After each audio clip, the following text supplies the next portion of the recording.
Hello hi అండి, నమస్తే. జీవిత సత్యాల కంటే ముందు ఒక చిన్న కథతో మొదలెడదాం. ఈ కథ మీకు నచ్చాలని రూలేం లేదు. రవి అనే వ్యక్తి ఒకప్పుడు విజయవంతమైన వ్యాపారి.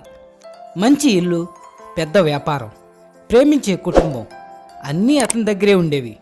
కానీ ఒక తప్పుడు పెట్టుబడి, ఒక పెద్ద మోసం, ఒక ప్రమాదం, తెలియక చేసిన తప్పులు ఇవన్నీ కలిసి ఒక్కసారిగా అతని జీవితాన్ని తల్లకిందులు చేశాయి.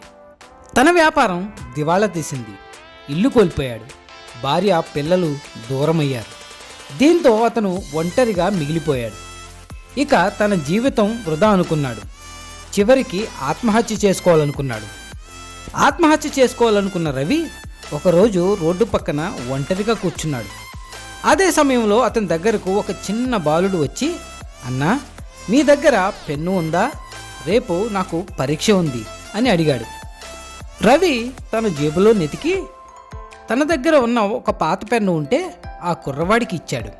బాలుడు దానికి థ్యాంక్ యూ అన్నా, మీరు చాలా మంచి మనిషి అని అక్కడి నుంచి నవ్వుకుంటూ వెళ్ళిపోయాడు. ఆ నవ్వు రవి ఆలోచనలను ఒక్కసారిగా మార్చేశాయి. అప్పుడు తనకు అర్థమైంది, తను సర్వం కోల్పోయినా తన దగ్గర ఒక్కటి మిగిలే ఉంది అనే విషయం. అదే ఆశ. ఆ రోజు రాత్రంతా రవి ఆలోచించాడు. నేను కోల్పోయింది వస్తువులను మాత్రమే, కానీ రేపు అనే అవకాశం నాకు ఇంకా ఉంది అన్న ఆలోచనను మనసులో పెట్టుకున్నాడు. ఆ ఆలోచనే తనకు కొత్త శక్తినిచ్చింది. తన పాత అనుభవంతో ఒక చిన్న వ్యాపారం మొదలుపెట్టాడు. పెద్ద వ్యాపారం నిర్వహించిన వ్యక్తి ఒక చిన్న వ్యాపారం మొదలుపెట్టాడు. అయినా అతనేం బాధపడలేదు. మళ్ళీ మొదటి నుంచి ప్రారంభిస్తా అని అనుకున్నాడు. మళ్ళీ కస్టమర్లు రావటం ప్రారంభించారు. కొన్ని నెలల్లో ఆ చిన్న వ్యాపారం కాస్త పెద్దదే చేశాడు. నెమ్మదిగా వ్యాపారం పెరగడం ప్రారంభమైంది. తను డబ్బులున్నప్పుడు చేసిన తప్పులను అర్థం చేసుకున్నాడు. నిజాయితీగా జీవించడం మొదలుపెట్టాడు. తనకున్న దాంట్లో కొంత మొత్తాన్ని నలుగురికి పంచడం మొదలుపెట్టాడు. దీంతో మళ్ళీ జీవితంపై ఆశ మొదలైంది. మళ్ళీ నెమ్మదిగా అతని కుటుంబం కూడా మళ్ళీ అతని దగ్గరకు వచ్చింది. జీవితం ఇచ్చిన ఈ రెండో అవకాశాన్ని రవి సద్వినియోగం చేసుకున్నాడు. ఈ మొత్తం స్టోరీ కూడా మనకి ఏం సూచిస్తుంది అంటే, ఆశ, బంధం, గౌరవం అన్నీ ఒకేసారి కోల్పోయినా మన దగ్గర రేపు అనే ఒక ఆశ ఎప్పటికీ ఉంటుంది. ఆ ఆశనే మనల్ని నిలబెడుతుంది. జీవితంలో ఓటమి అంటే అది అంతం కాదు, అది కొత్త ఆరంభానికి ఆహ్వానం. జీవితాన్ని మార్చడానికి మనం చేయాల్సిందల్లా రేపు అనే ఒక అవకాశాన్ని ఎప్పటికీ మన మనసులో పెట్టుకోవడం. అలాగే అవకాశాన్ని నమ్మాలి కూడా. ఈరోజు ఎంత చీకటిగా ఉన్నా సరే రేపటి సూర్యుడు తప్పక ఉదయిస్తాడు అని నమ్ముతూ ఉండాలి. అప్పుడే జీవితంలో ఎన్ని కష్టాలు వచ్చినా మనం నిలబడతాం. ఏమంటారు? ఇక జీవిత సత్యాలకు వెళ్దామండి. చేసిన మేలును అవసరం తీరగానే మర్చిపోవటం ఈ మనుషులకి వెన్నతో పెట్టిన విద్య కాదంటారా? ఈ లోకం తీరు ఎలా ఉంది అంటే, కింద పడితే పట్టించుకోరు, పైకి ఎదిగితే జీర్ణించుకోలేరు. ఏ మనిషికైనా మనం విలువ ఇవ్వగలం, కానీ విలువను తేలేము. అది ఎవరికి వారే సంపాదించుకోవాలి. జీవితంలో ప్రతి బాధ కొత్త పాఠాన్ని నేర్పుతుంది. ఇక ప్రతి పాఠం ఒక వ్యక్తిని తప్పకుండా మారుస్తుంది. పరిగెత్తే చోట పరిగెత్తాలి, నడవాల్సిన చోట నడవాలి. అంతేగాని పరుగు పందెంలో కూడా పాకుతూ పోతానంటే నీ గమ్యాన్ని తప్పకుండా చేరగలవు, కానీ విజేతవు మాత్రం ఎప్పటికీ అవ్వలేవు. అర్థమైందనుకుంటా. కొడితే బలంపై కొట్టండి, వీరులుగా మిగిలిపోతారు. బలహీనతపై కొట్టేవారు ఎప్పటికీ కూడా పిరికివారుగానే ఉండిపోతారు. అడవికి వెళ్ళిన రాముడు రాజే. ఉన్నతమైన వ్యక్తిత్వం ఉన్నవారికి గెలుపుతో సంబంధం లేదు, రాజ్యంతో పని లేదు. ఉన్నంతకాలం ఒంటరిగా ఉన్నవారు కూడా రాజే కాదంటారా? ఒక వ్యక్తి తనకు తానుగా పొందగలిగే శక్తి ఉన్నా కూడా దానికోసం భగవంతుని ప్రార్థించడం మూర్ఖత్వం. 25 ఏళ్ల వయసులో ఉండే అందం, అలాగే ఓపిక 60 ఏళ్లకు ఉండవు. అలాగే 60 ఏళ్ల వయసులో ఉండే అవగాహన, ఆలోచన 25 ఏళ్లకు ఉండవు.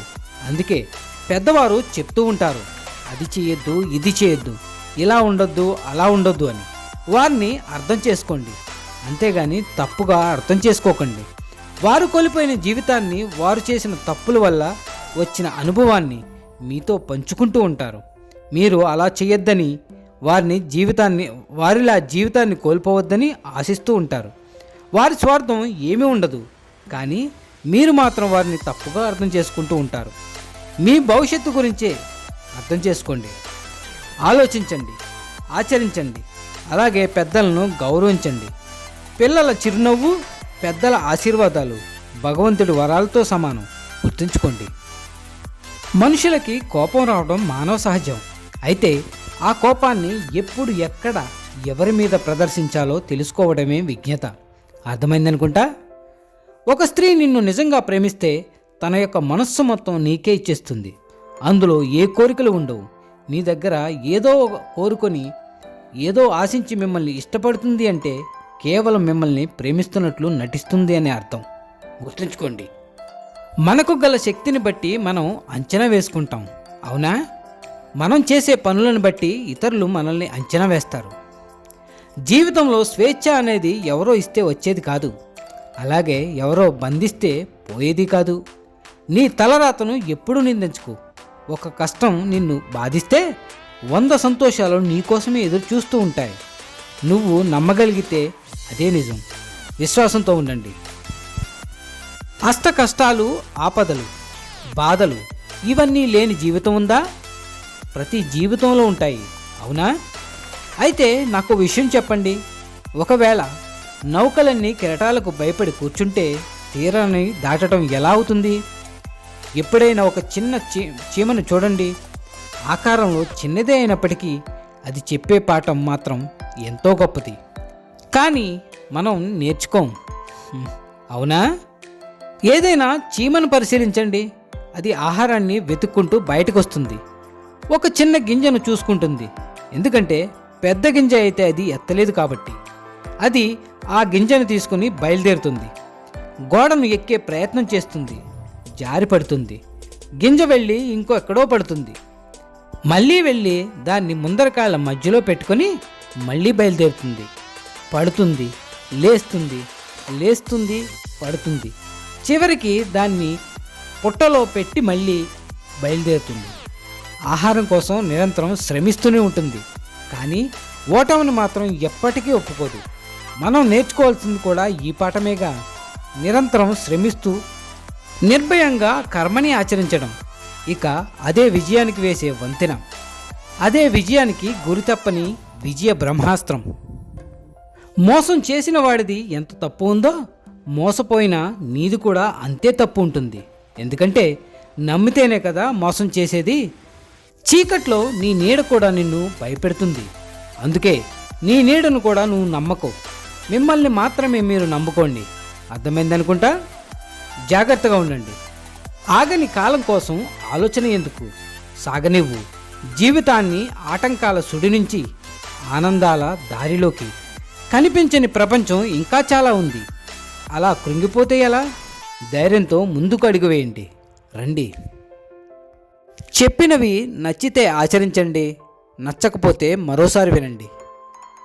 మళ్ళీ వచ్చే వారం కలుద్దాం మరిన్ని మంచి మాటలతో. Signing off Venkat. Thank you.